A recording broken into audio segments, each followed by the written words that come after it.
Another paradox that I've seen with business leaders is that whole thing about authority and structure, either having too much of it or too little of it. And some of the businesses that I've worked with, where the leader and the team, there's very, very strict lines of authority and structure.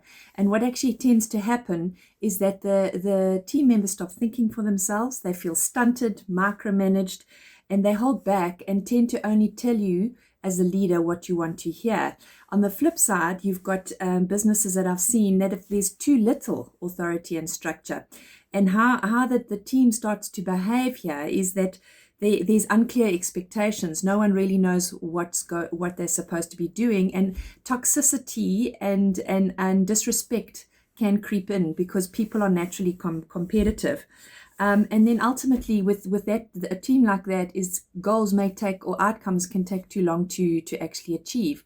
So how do you get to that sweet spot where you and your team are all taking accountability, responsibility, ownership, and getting to that trust where you are actually completing one another and not competing with one another?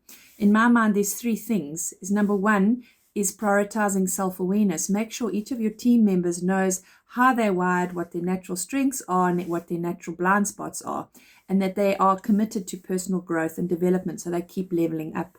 Secondly, is make those kind and candid conversations a norm so that everybody expects them, because it's a growth tool to help us all level up and get better at what we're wanting to achieve. And then thirdly is make sure your team is aligned in terms of the overarching goal that you're wanting to achieve. They know what it is and they know their role in it. And underneath all of that, as I always say, is that you've got to be kind to be one of a kind to get the outcomes that you want.